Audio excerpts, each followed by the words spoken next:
I just wanted to add one more thing, about the persecution and segregation and sort of apartheid type conditions that Mr. Mujib cited. Let me also add the most dramatic one, that I, being Muslim, so which means I'm not an Ahmadi, have to sign a declaration each time I apply for my passport, for an identity card. It's like a driving license in the US, that I hereby declare that all Ahmadis or Qadianis are non-Muslims and their leader is someone who is quote-unquote an impersonator, and that the true Islam is the only Islam that I practice. So I've done it 7 times, by the way. Rumi, you have done it against your conscience. Woe upon you. Thank you very much, Mujibur Rahman Sahab and Raza Rumi. What I'll try to do is I'll try to take a few questions together, and then hopefully the process can be more efficient that way.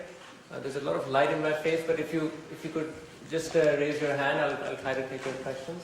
Yes. I was just thinking while Rumi was talking about the last 30 years, certainly this has been a much more extreme form of what started in Pakistan. One would argue creating a country on the basis of religion was also a little bit of a flaw.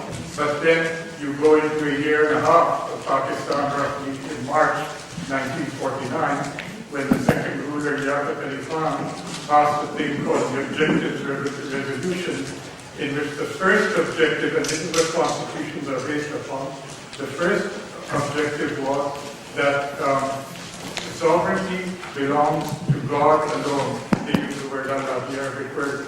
And that sovereignty, God has delegated to the people of Pakistan, and they have been entrusted to carry out Pakistan's rule under that trust. Now, and then in 56 it becomes the Islamic Republic. All the time when Jinnah, who was the first, I guess to say the case of Pakistan, announced that it would be a secular state. So don't you think all of this started then, and that was the time when we should have been a little more wary about this? Thank you. As I said, I'll take a few questions and then we'll address them together. Any other? You can take the mic as well so that everyone can. The Saudis have played in being the financial backers of the government of Pakistan for the last 30 or years, since the Soviet invasion. With the blessings of the United States and other Western powers who wanted to see Soviet Union demolished.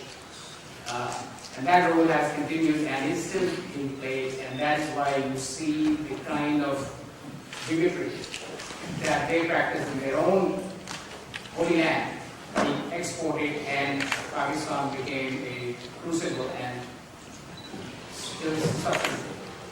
Thank you. Any other question? Jake.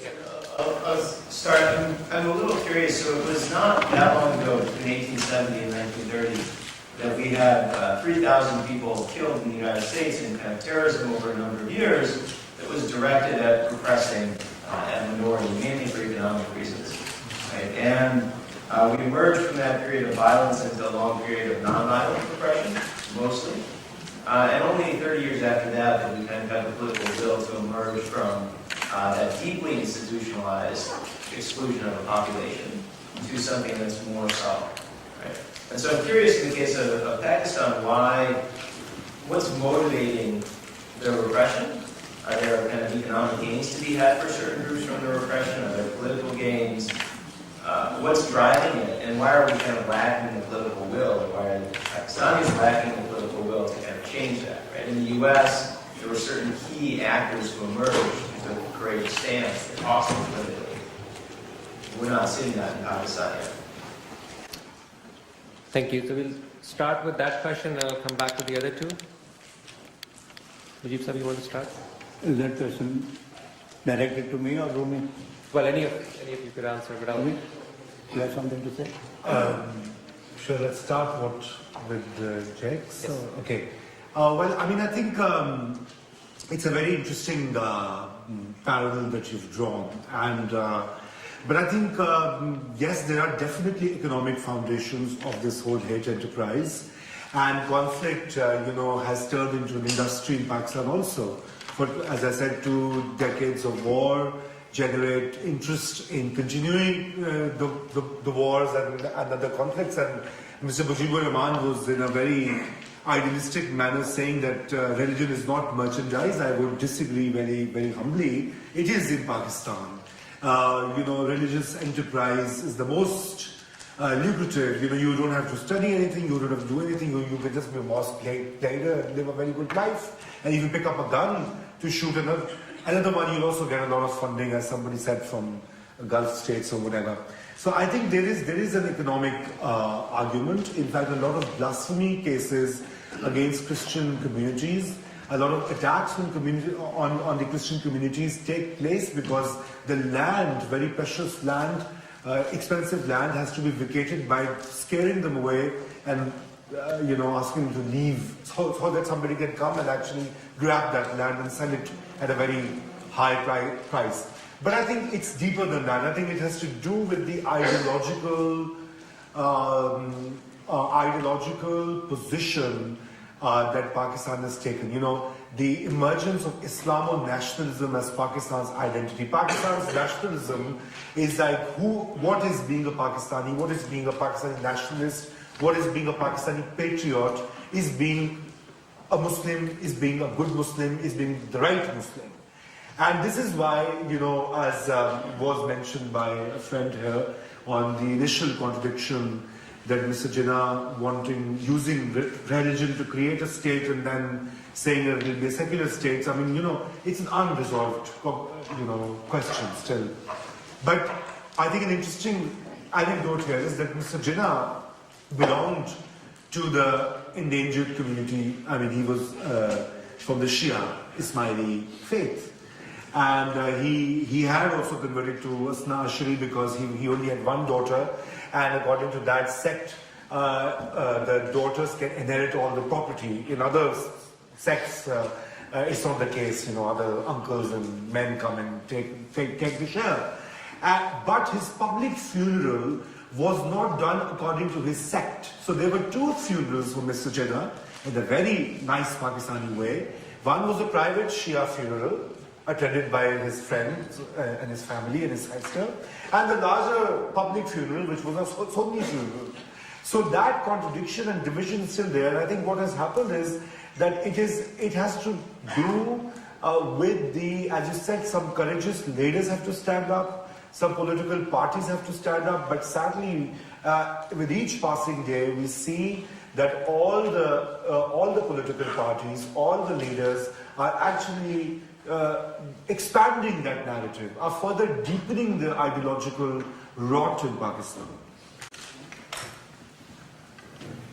Today, in 2014, which predominantly Islamic country has the kind of religious freedom you would like to see in Pakistan? And if the answer is close to 0, is there something inherent in religion? What else could it be? Thank you. Any other questions? Yeah. I want to look forward. What are the 3 imperatives, if you may, for better Pakistan? 1, and what role does the political parties have to play within Pakistan? We are seeing a lot of new parties coming in. What are their roles? Thank you. I'll take one more and then we'll go back to the speakers. 2 questions. One's an observation, I guess, and the other is a question. Somebody brought up the objective of church resolution. I'm going to read a line from a moment of his pamphlet, one of his pamphlets about, I think he called it Bloodlines and Orthodox Muslims, where he says the integrity of Muslim society is secured by the finality of prophethood alone. And this is, of course, the doctrine that is found in the Khatam al-Anbiya doctrine, which is now being used against enemies in Pakistan. I'm not going to debate the theology of that, because it's clear that there's kind of vast discussion on the theology and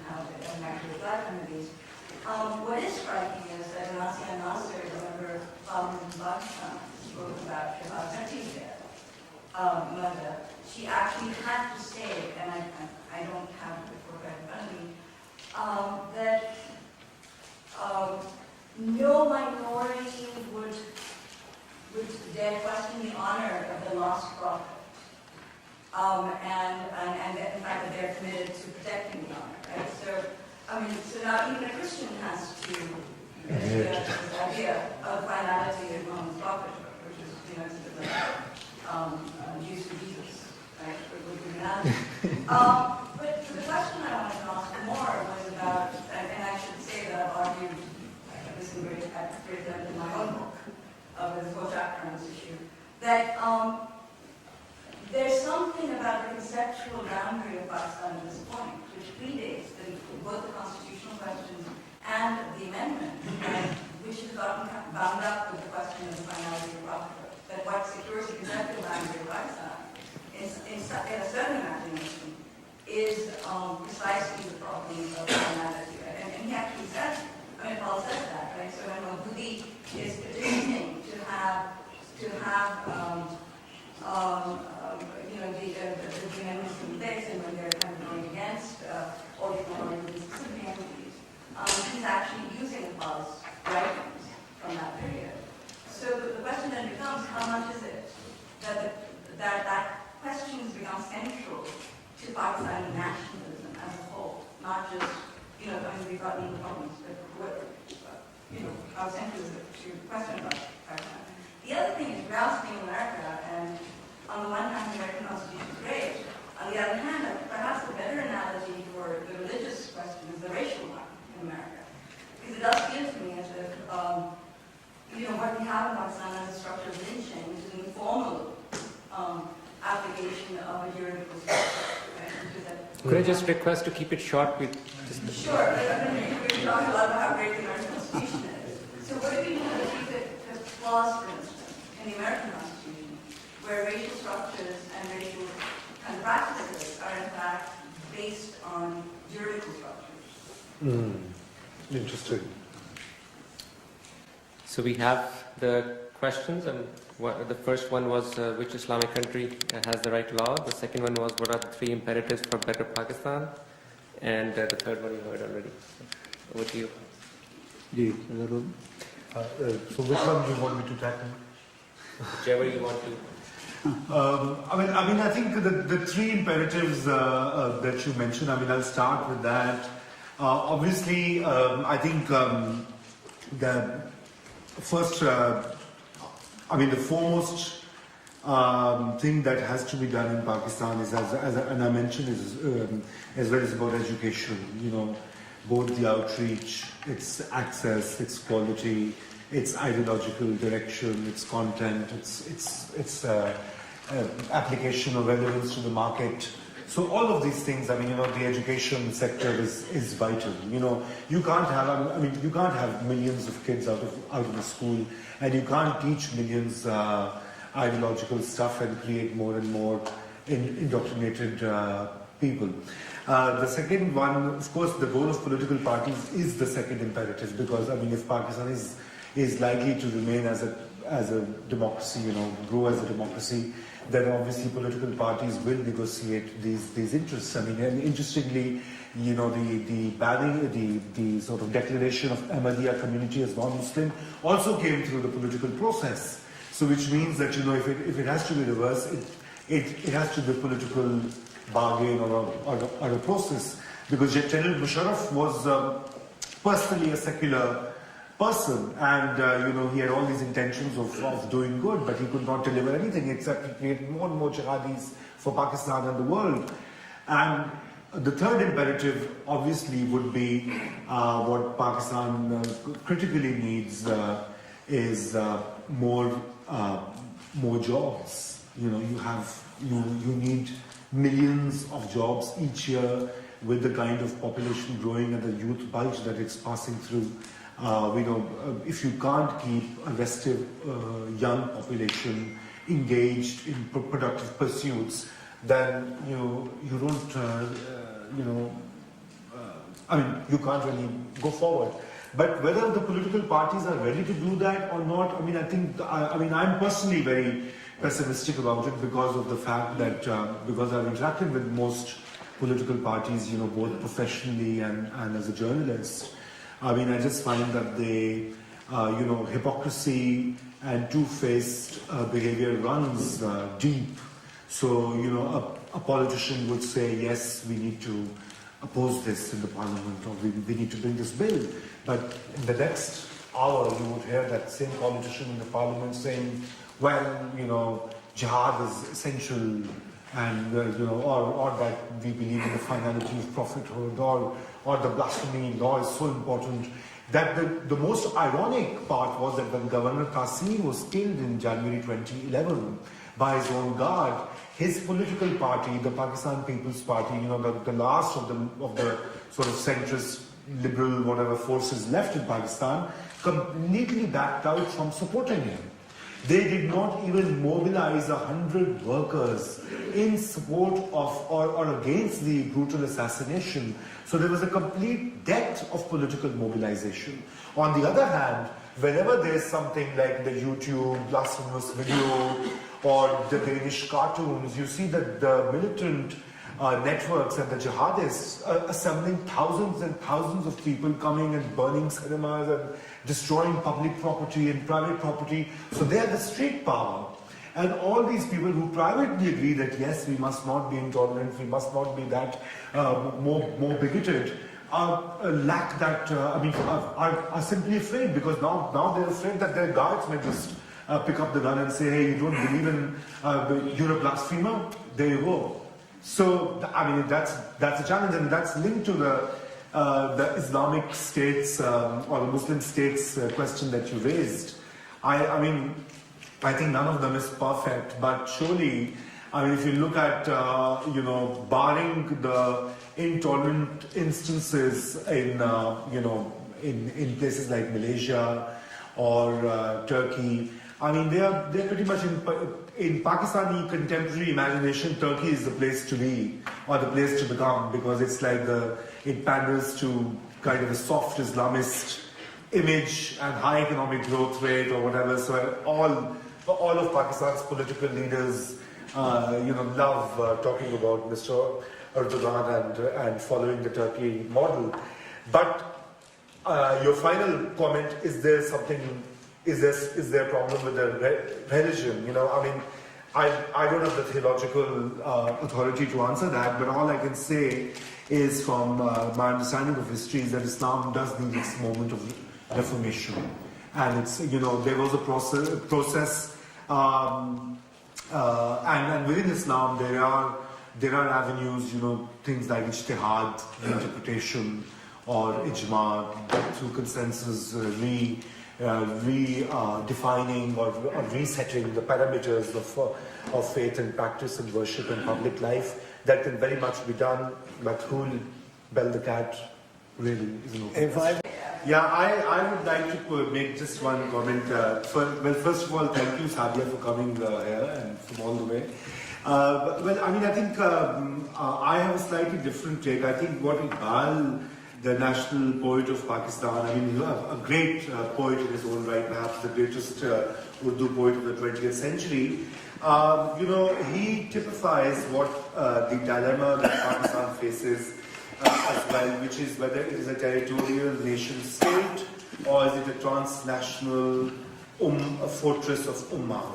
That split is an unresolved question. And this is why Pakistan's identity to date remains unresolved, because, as somebody mentioned, the first line of Objectives Resolution is that all sovereignty belongs to Allah, and then it says that the chosen representatives of the parliament will exercise. So there's this contradiction, well, who really exercises authority. And Iqbal typifies that, and that is why you have a lot of stuff, the Muslim supremacist attitude, the looking back to your glorious past, or 1,000 years of Muslim rule and all the Arab Empire, etc., and the days of glory, that is also indoctrinated in Pakistani mind, because we forever think that we were once the rulers, and we have to be supreme or better than others or other religions.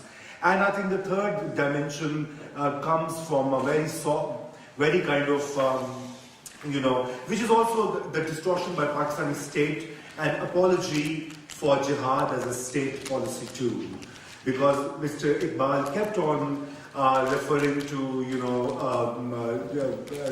the primacy of Muslim conquests, of Muslim military power, prowess, and that fits into the Pakistani national security doctrines. Of course, it's not the full Iqbal; it's a selective application of Iqbal.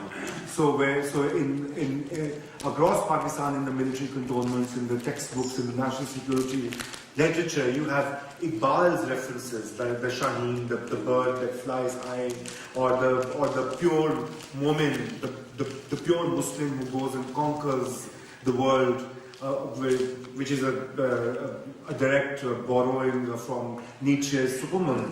So there are all these fascistic elements to it, sadly, and they have conquered the public imagination. And but it's an unresolved question, because at the end of the day, Pakistan is a territorial entity. It has 4 provinces, it has some federal territories, it has people on the land, it has neighbors, it has borders, and so it has some interests, and so it veers between these 2 extremes, and that's why in Pakistani mind is also split. So for example, if something happens in Palestine or Myanmar or somewhere else, you would see these big rallies coming out in the big heights, or some Danish man would draw a cartoon of Prophet Muhammad, peace be upon him, and there would be, fire in the country. But when our own countrymen are attacked and killed, like the Shiites or the Ahmadiyas or the Christians, there's no protest, there's no outrage. So, because there's this constant split between the territory, between the local, and between the transnational. And that's what the constitution and the Pakistani state also signify with this ping pong or seesaw of identity and unresolved questions of nationalism.